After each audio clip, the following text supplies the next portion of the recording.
भारत में वंदे भारत ट्रेनों के संचालन को लेकर केंद्र सरकार पूरे तौर कमर कसे हुए है। प्रधानमंत्री नरेंद्र मोदी आए दिन कहीं न कहीं वंदे भारत ट्रेन का उद्घाटन करके ही दम लेते हैं। पीएम मोदी ने साल 2021 के स्वतंत्रता दिवस यानी 15 अगस्त को लाल किले से अपने भाषण में 75 वंदे भारत ट्रेनें चलाने का ऐलान किया था।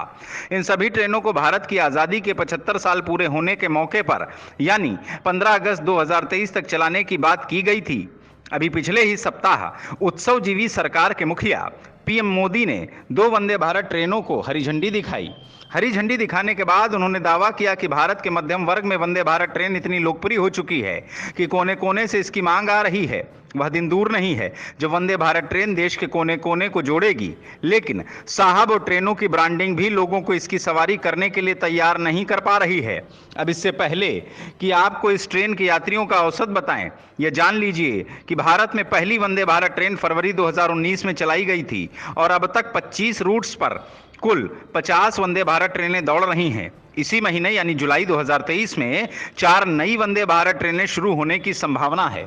लेकिन भारत में जिस गति से वंदे भारत ट्रेनें चलाई जा रही हैं, उससे यह भी सवाल उठता है कि क्या इन ट्रेनों की मांग सच में इतनी ज्यादा है। हालत यह है कि कई वंदे भारत ट्रेनें तो महज 8 कोचों के साथ चल रही हैं, फिर भी उनमें मुसाफिर नदारद हैं। अब जरा रेलवे के आंकड़ों में यात्रियों की मौजूदगी जान लीजिए। रेलवे के आंकड़ों के मुताबिक रानी कमलापत स्टेशन भोपाल से जबलपुर जाने वाली वंदे भारत ट्रेन महज 8 कोच की ट्रेन है। फिर भी 1 अप्रैल 2023 से 29 जून 2023 के बीच इस ट्रेन की औसतन ऑक्यूपेंसी 32% ही रही। इस दौरान वापसी में भी इस ट्रेन को केवल 36% यात्री ही मिले। अगर यह ट्रेन भी 16 कोच की होती तो जाहिर है इसकी करीब 15% सीटें ही भर पाई होती। केएसआर बेंगलुरु से धारवाड़ के बीच चलने वाली वंदे भारत ट्रेन की करीब 60% सीटें ही बुक हो सकीं, जबकि यह ट्रेन भी केवल 8 कोच की ट्रेन है। वापसी में भी इस ट्रेन की करीब इतनी ही सीटें भरी पाई गई थीं।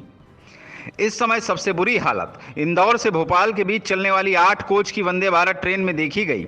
इस ट्रेन की महज 21% सीटों पर ही मुसाफिरों ने सफर किया। वापसी में इस ट्रेन की भी केवल 29% सीटें भरी। यही हालत दिल्ली कैंट से अजमेर के बीच चलने वाली वंदे भारत ट्रेन की रही, जिसमें केवल 61% सीटों की ही बुकिंग हो सकी, जबकि मडगांव से मुंबई के शिवाजी टर्मिनस तक चलने वाली वंदे भारत को भी केवल 55% सीटों पर यात्री मिले। इस तरह कई वंदे भारत ट्रेनों को क्षमता से काफ़ी कम मुसाफिर मिल रहे हैं।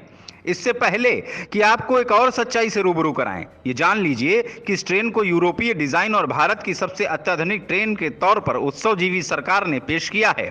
लेकिन यह भी सच है कि राजनीतिक मांग के अलावा भी रेलवे को पता होता है कि किस रूट पर ट्रेनों की मांग ज्यादा है। इसका आकलन रूट पर मौजूदा ट्रेनों में होने वाली बुकिंग और भीड़ से तो लगाया ही जाता है। साथ में रेलवे में डेली यूजर्स कंसल्टेटिव कमेटी की भी स्थानीय स्तर पर डीआरएम के साथ मीटिंग होती है।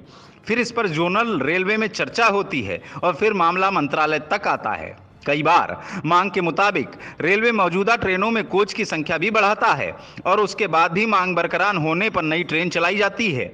इसके लिए ट्रेन के कंपोजिशन यानी किस क्लास की मांग ज़्यादा है और टाइमिंग तय होने के बाद ट्रेनें चलाई जाती हैं। इसके अलावा सांसदों या जनप्रतिनिधियों और नेताओं तथा मंत्रियों की मांग पर भी ट्रेनें चलाई जाती हैं। लेकिन इसके लिए रूट पर मांग और नई ट्रेनों को चलाने पर सारी संभावना का पूरा अध्ययन किया जाता है। लेकिन इसको कहने में कोई गुरेज नहीं कि रूट पर डिमांड सर्वे वगैरह पुरानी बात हो गई है। अब चुनाव के मुताबिक ट्रेनें चलती हैं और उनका उद्घाटन होता है। शताब्दी की तरह ही मानी जाने वाली वंदे भारत ट्रेन के किराए और दोनों ट्रेनों के बीच इसमें अंतर पर भी नज़र डालते हैं। शताब्दी की बजाय वंदे भारत का किराया काफ़ी ज़्यादा है और माना जाता है कि इससे कई रूट्स पर मुसाफिर इस ट्रेन से दूर रहते हैं। शताब्दी एक्सप्रेस के चेयर कार में 100 किलोमीटर का न्यूनतम बेसिक किराया जहां 215 रुपये है, वहीं वंदे भारत ट्रेन में इस दूरी का बेसिक किराया 301 रुपये है। जबकि इसी दूरी के लिए एग्जीक्यूटिव क्लास में शताब्दी एक्सप्रेस ट्रेन का बेसिक किराया 488 रुपये है, तो वंदे भारत ट्रेन के इसी क्लास का बेसिक किराया 634 रुपये है। अगर 500 किलोमीटर की दूरी के किराए की बात करें तो शताब्दी एक्सप्रेस के चेयर कार का न्यूनतम किराया 658 रुपये, जबकि वंदे भारत ट्रेन में यह किराया 921 रुपये है।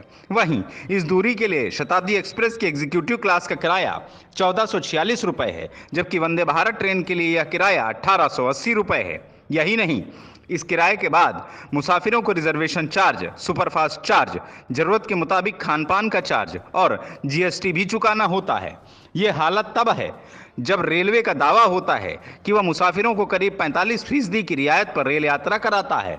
अब आप स्वयं ही अंदाजा लगा सकते हैं कि वंदे भारत ट्रेन का किराया इतना ज्यादा है कि अगर 4 लोगों को सफर करना हो तो ट्रेन के मुकाबले कार से कहीं कम खर्च पर सफर कर सकते हैं। लेकिन रेलवे का फोकस आम लोगों की ट्रेनें चलाना नहीं बल्कि महंगी ट्रेनें चलाना ही हो गया है।